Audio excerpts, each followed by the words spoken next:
Hi, everyone, and welcome to Reimagine Agriculture, the podcast where we explore the future of farming, food, and rural life across Europe through the eyes of the people shaping it.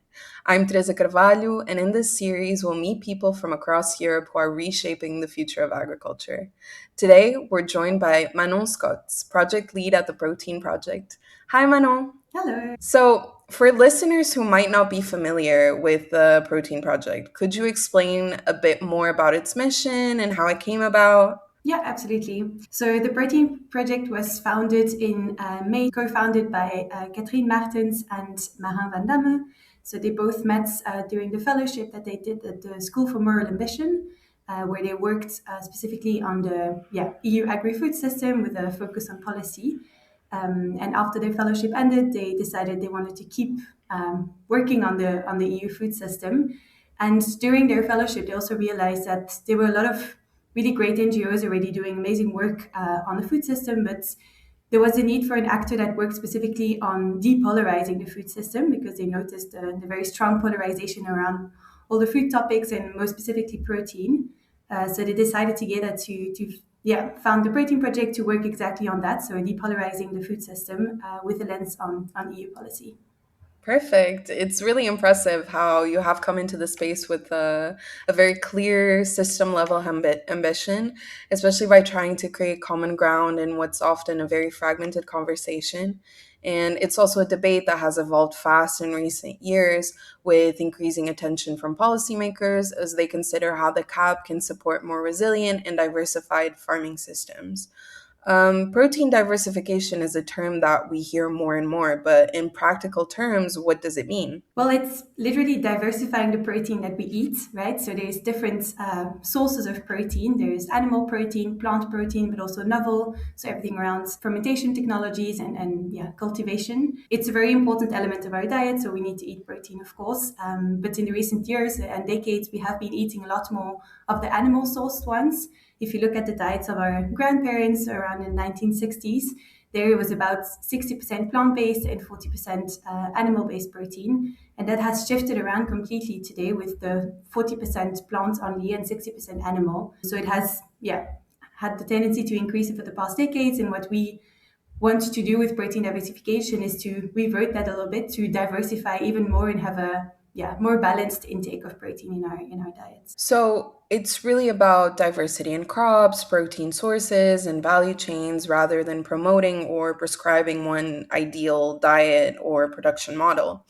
And this brings us to the way protein is often framed in public debates. It's sometimes framed as a binary debate, plant versus animal. And why is this debate so polarized today? And how does the Protein Project approach this diversification differently? Well, I think there's a couple of elements of why it's so polarized today, and I don't think we'll manage to cover all of that in depth in this conversation today. But maybe very high level, food is a topic that we're all very close to. I mean, we eat 3 times a day, so it's a topic that feels very personal and that most of us also identify ourselves with quite strongly. So, of course, when someone touches upon the way we eat, or at least that's the way it's perceived, it can get quite personal quite quickly. There's also a lot of different elements that food touches upon and different hot topics as well. So there's the environmental angle, there's the farmer position, there is the use of genetic techniques in foods, but there's also our health. And health is, of course, also something that's very personal and that feels like it shouldn't be left in the hands of other people. So that's why it feels quite personal and is also the source of quite a lot of polarization. There's also some actors that are actually benefiting from the way that the system is currently shaped and don't really have an interest in seeing the status quo evolving. So that also keeps a bit fueling this polarization. So, this clearly shows the importance of moving beyond an either or thinking and instead looking for solutions that can support multiple goals at once, whether that's to farm livelihoods, sustainability, or competitiveness. But looking at the bigger picture, from your perspective, what role can protein diversification play in addressing challenges such as climate change, biodiversity loss, farm resilience, and strategic autonomy in Europe? Yeah, very strong role in my opinion, and that's exactly why we work on the protein diversification. Strategic autonomy is something that is on everyone's lips today, and it's becoming a very top of mind on the political agenda as well. And it's actually very much linked to the report that we published yesterday on food security called From Dependency to Diversity. and it focuses specifically on the soy import dependencies and looks at different strategies of how to improve the EU's strategic autonomy. On the one hand, on producing more protein crops in Europe to have to import less of them. About 90% of the soy that is currently used in Europe is imported. So we are very reliant on other countries for this, and it's at the basis of a lot of our livestock system today. But also looking at circularity, how can we improve the circularity of our system to also be less dependent on soy and feed imports, producing more innovative protein in Europe, and then of course also changing a bit the consumption patterns in the European diets towards more diversification. So again, we bring back this balance between animal, plants, and novel protein. And all of these strategies are actually play a role in getting us to this more resilience in the EU, but also bring a lot of opportunities for farmers. Going back on the protein crops cultivation, well, a lot of farmers that we have engaged with through our work on legumes, through the Legume Renaissance report that we published in February, see the huge benefits in producing more protein crops in their rotations, agronomic benefits through the nitrogen fertilization that the legume crops bring, which reduces the need for chemical fertilizers, but they can also use these their harvest as feed for their animals on the farm, so they're also less reliant and dependent on the very volatile market of feed imports. So there's really benefits all around are very much interlinked as well. So, protein diversification often comes up in environmental discussions, but what you're highlighting is that it's also closely linked to economic resilience and Europe's reliance on important protein. These are increasingly important considerations for European agricultural policy, including discussions around the CAP. Importantly, though, these ideas also need to work in practice. Can you share some concrete examples of some successful initiatives or projects that are already advancing protein diversification on the ground? Yeah, the example that I wanted to share here is actually related to the fermentation topic, and it's a project that my colleague has been leading for the past few months. And she brought together different NGOs, environmental NGOs, climate, health as well, civil society, so consumer groups. And the purpose of this NGO was to create a common understanding around fermentation, which is today very polarized, but also a huge black box for a lot of people and a lot of NGOs that don't really know how to position themselves because they don't truly understand what's behind this big word of fermentation. So she created a forum with different sessions to which she invited academia players, but also the private sector to come and explain a bit their work and bring some more understanding on different topics. So it covered health, environmental potential, but also the use of genetic techniques, opportunities for farmers, and so forth. So really addressing key topics that are usually at the base of this polarization. That's really helped to get all of these NGOs at least on the same page of understanding to, in the future, if they wish to do so, be able to position themselves in one way or the other around this topic, but also knowing why they do so. Okay, so of course, farmers are central to this transition. And how do farmers experience the shift towards more diverse protein in our diets, and what kind of opportunities or challenges does this create for them? Well, farmers respond to market signals. I mean, they need offtake, so they of course need to adapt their activities based on what the market wants. And a lot of the farmers that we've engaged with, both on our work on legumes, but also on fermentation, and now on the livestock sector recently, a lot of them are already treating this as an opportunity and shifting their practices to respond to this needs of or to this demand for protein diversification. Maybe to share an example, so a farm that we visited in the Netherlands called the Nieuwe Melkboer, so it's the new milk farm in English. They used to have dairy cows, quite a lot of dairy cows, and then they took over the farm from their parents, two brothers, and they decided to slowly shift away from dairy because it didn't really fit with what or the way that they wanted to farm, and they started producing soy to make soy milk and then afterwards soy yogurt. So they invested in infrastructure on their farm to do this big fermentation tanks and so forth, and to really completely shift their practices and their activities because they also saw the market for this soy milk that was not really tapped into, I would say, from their in their local context, and they wanted to have a role there. So they really looked at a market gap, a demand that they saw as likely to strengthen in the next years, and wanted to take that opportunity for themselves. What I really see from this is that diversification has to make sense economically and practically for farmers. Otherwise, it simply won't be viable for them to adopt. And this is where the EU's common agricultural policy becomes particularly important. How is the CAP projected to support protein diversification, for example, through eco schemes, crop diversification measures, or rural development funding? So, as you probably know, there's the new cap that will come into action after 2027 or as of 2027. And the proposition from the Commission has already been received. It's not finalized yet, but there's quite some measures in the new proposition of the CAP and also of the Common Market Organization, the CMO, that are quite encouraging and would really enable quite some support for protein crops, but also diversification on the farm. To give you a few examples, in the CMO, there's a proposition to make protein crops a standalone sector, which would be a great benefit because that would unlock then the creation of producer organizations and more cooperatives around protein crops, something that is currently very much missing in a lot of member states. There's very few producer organizations focusing on legumes only, whereas being organized in such a way really helps farmers to strengthen their business case, strengthen their bargaining power and their position within the value chain.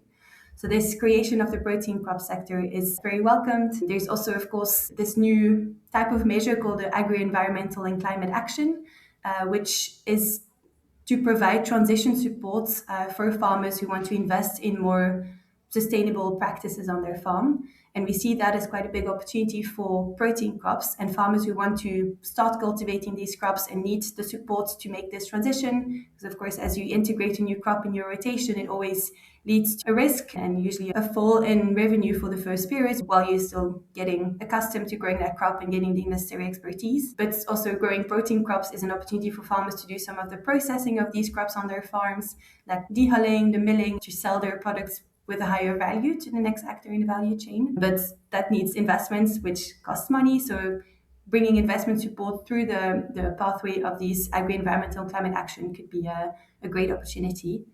And then lastly, of course, the coupled income support. So that remains also an important lever to make the business case stronger for farmers.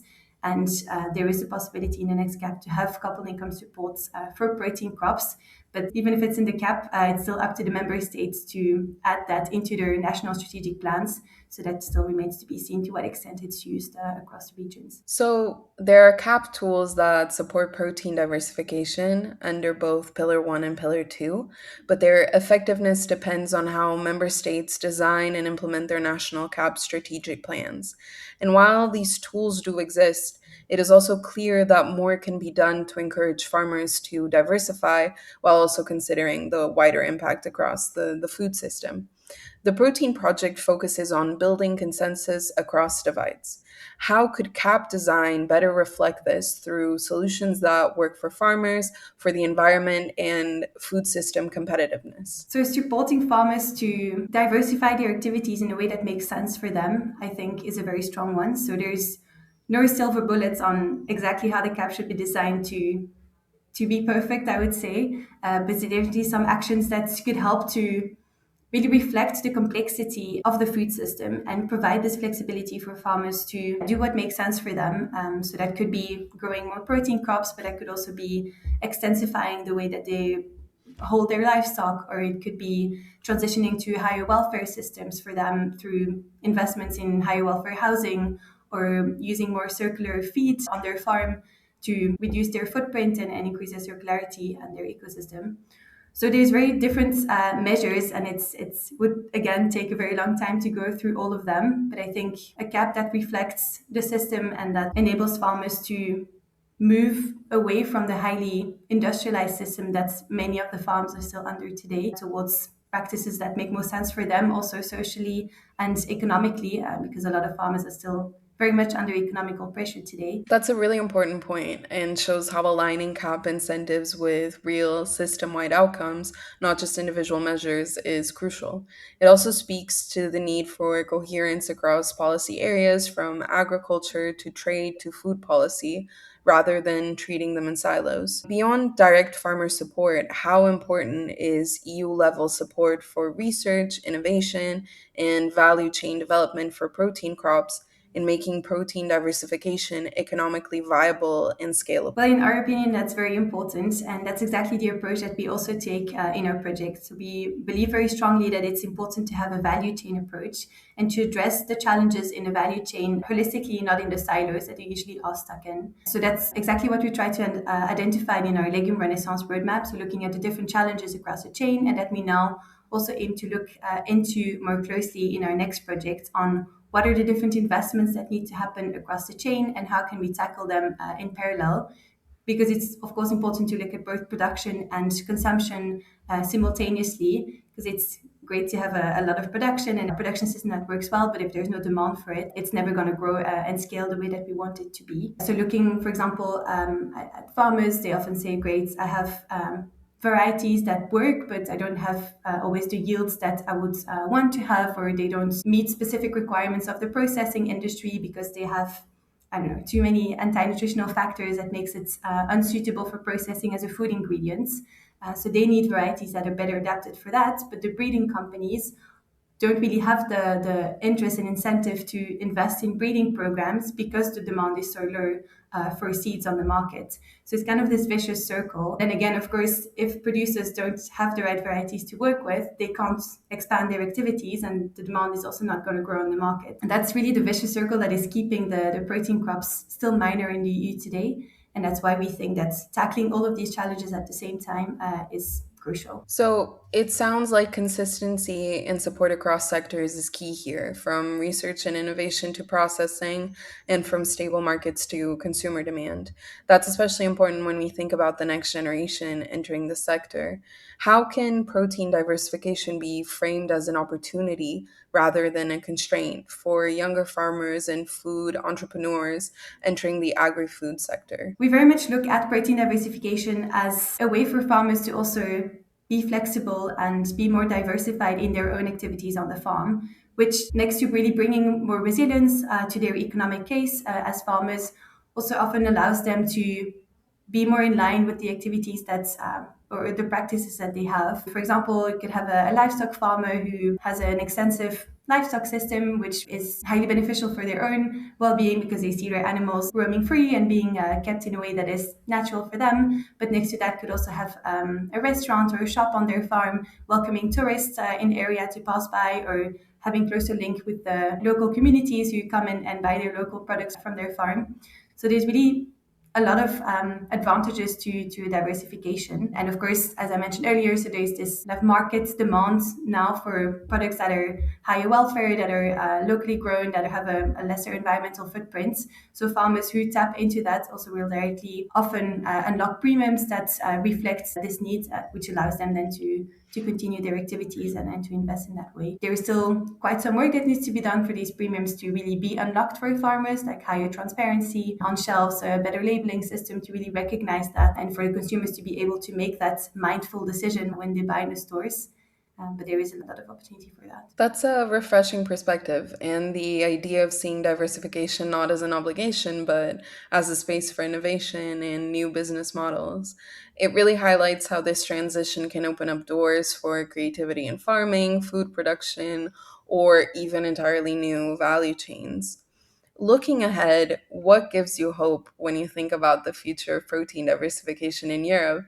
And what one policy or system level shift would make the biggest difference in accelerating the transition? Well, looking back on the year and a bit that we've been existing as a protein project, it's quite amazing to see how many actors and experts and farmers and policymakers we have been engaging with. People have given their time to share their expertise, to be involved and very active in the work that we've been doing. So there's a clear interest from the full value chain to make protein diversification happen and make that a reality. So that's, of course, very encouraging, and we very much look forward to continuing to work with all of these actors and deep diving on other topics, further on the topics that we have already been exploring. So, yeah, very energizing. On the policy, as you may know, there's the EU protein plan that will soon be published by the European Commission. It's due to be published on July 7th, so coming up very soon. And there has been a leak of this draft over the past weeks that has been also a very positive surprise for us. It's